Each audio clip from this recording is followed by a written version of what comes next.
बिस्मिल्लाहिर्रहमानिर्रहीम। अस्सलाम वालेकुम डियर स्टूडेंट्स। जैसा कि आप जानते हैं कि हमने अपने प्रीवियस लेक्चर में केमिस्ट्री क्लास 10 के चैप्टर दी एटमॉस्फेयर में नाइट्रोजन कंपाउंड्स और acid rain and its effects को एज अ लॉन्ग शॉर्ट और एमसीक्यू डिटेल से डिस्कस किया था। हम अपने मौजूदा लेक्चर में भी तमाम टॉपिक्स को एज अ लॉन्ग शॉर्ट और एमसीक्यू डिटेल से डिस्कस करेंगे। हमारा सबसे पहला टॉपिक है ozone depletion and its effects. ये भी बहुत इंपॉर्टेंट टॉपिक है एज अ शॉर्ट भी और एज अ लॉन्ग भी। अब इस टॉपिक में जो सबसे पहला शॉर्ट आपसे पूछा जा सकता है वो ये है, हाउ इज़ ओजोन फॉर्म्ड। इसका आंसर आप यहाँ से लिखेंगे, ozone is an allotropic form of oxygen consisting of 3 oxygen atoms. It is formed in atmosphere by the association of an oxygen atom with an oxygen molecule in the mid of stratosphere. इसके साथ आप ये equation भी करेंगे यहाँ तक। यहाँ पर एक और शॉर्ट क्वेश्चन भी आपसे पूछा जा सकता है, वो ये है, where is ozone layer found. तो इसका आंसर आप यहाँ से लिखेंगे, ozone is present throughout the atmosphere but its maximum concentration called ozone layer lies in stratosphere region about 25 to 30 km away from the Earth's surface. This layer surrounds the globe and protects Earth like a shield from harmful ultraviolet radiations of sunlight. इस page पर कुछ MCQs भी हैं जो paper में पूछे जा सकते हैं। For example, ozone is an allotropic form of oxygen consisting of 3 oxygen atoms. Ozone is present throughout the atmosphere. Its maximum concentration called ozone layer lies in stratosphere region about 25 to 30 km away from the Earth's surface. Ozone is formed in atmosphere by association of an oxygen atom with oxygen molecule in mid of stratosphere. इस paragraph का question आपको एक और तरह से भी आ सकता है, how ozone layer in stratosphere is beneficial for life on earth. तो इसका आंसर आप लास्ट पेज पर जो पैराग्राफ दिया गया था, ozone is present throughout the atmosphere but its maximum concentration called ozone layer, वहाँ से लेकर यहाँ तक आप करेंगे। यहाँ पर फिगर भी दी गई है जो आपने करनी है अगर लॉन्ग क्वेश्चन आएगा तो। पार्ट ए में ओजोन लेयर दिखाई गई है और पार्ट बी में डिप्लीशन ऑफ ओजोन लेयर के बारे में बताया गया है। ये फिगर आपने अच्छे तरीके से करनी है। यहाँ पर एक और शॉर्ट क्वेश्चन भी आपसे पूछा जा सकता है, right 2 reactions that maintain a balance in ozone concentration. तो इसका आंसर आप यहाँ से लिखेंगे, under normal condition ozone concentration in stratosphere remains normally constant through a series of complex atmospheric reaction. 2 reactions that maintain a balance in ozone concentration are as follow. First reaction भी आप करेंगे और second reaction भी आप करेंगे। यहाँ पर एक और शॉर्ट क्वेश्चन भी है जो आपसे पूछा जा सकता है, what are the major cause of ozone depletion. तो इसका आंसर आप यहाँ से करेंगे, chlorofluorocarbons used as a refrigerants in air conditioners and refrigerators are major cause of ozone depletion. Are major cause of depletion of ozone layer. These compounds leak in one way or other, escape and diffuse in stratosphere. Ultraviolet radiation break the CCl bond in CFCl and generates chlorine free radical.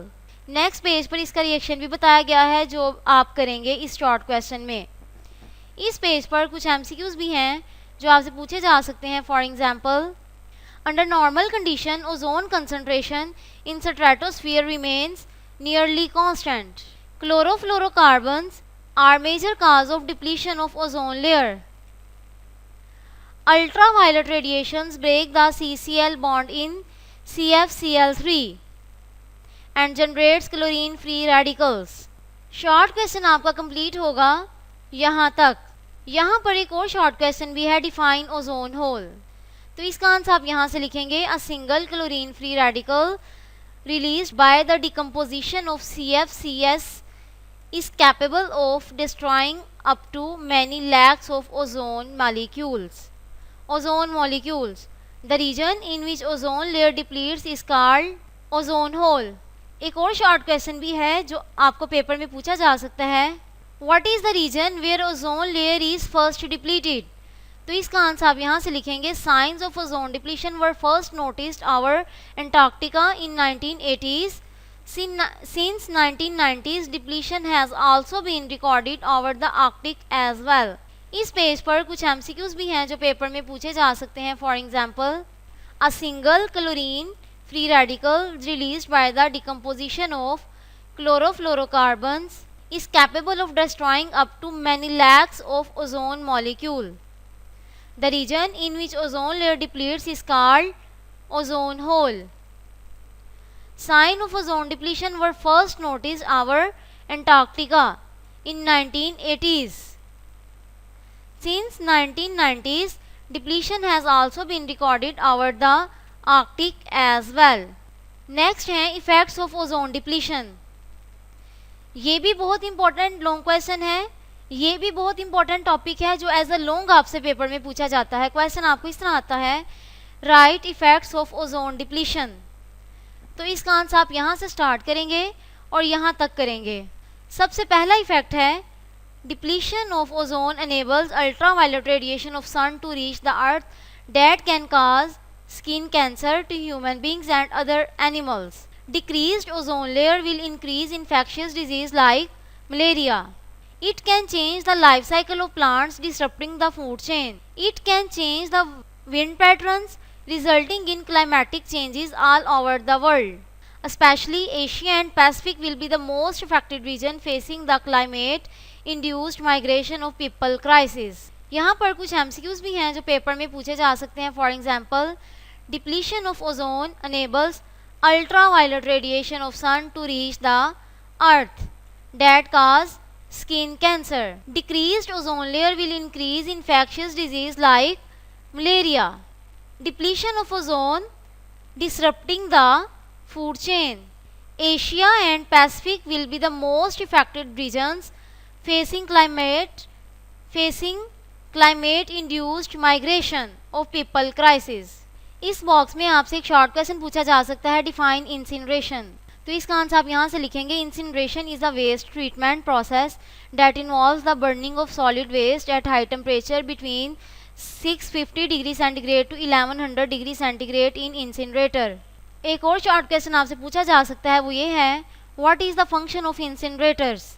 तो इसका answer आप यहाँ से लिखेंगे, incinerators reduce the solid mass of the original waste by 80 to 85% and convert the waste material into ash, flue gases and heat.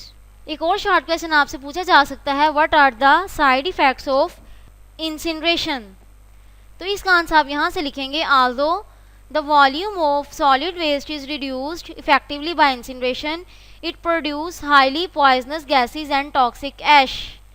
The flue gases include dioxin, furans, sulfur dioxide, carbon monoxide, hydrochloric acid and a large amount of particulate matters. यहाँ तक. इस page पर कुछ MCQs भी हैं जो आपसे paper में पूछे जा सकते हैं. For example, incineration is a waste treatment process that involves burning of solid waste at high temperature between 650 degree centigrade to 1100 degree centigrade in incinerators. Incinerators reduces the solid mass of the original waste by 80 to 85%. Students, आज का lecture हमारा यहीं तक था, जिसमें हमने ozone depletion and its effects और incineration of waste material causes air pollution को एज अ लॉन्ग, शॉर्ट और MCQ डिटेल से डिस्कस किया. अपना ख्याल रखिएगा. खुदा हाफिज.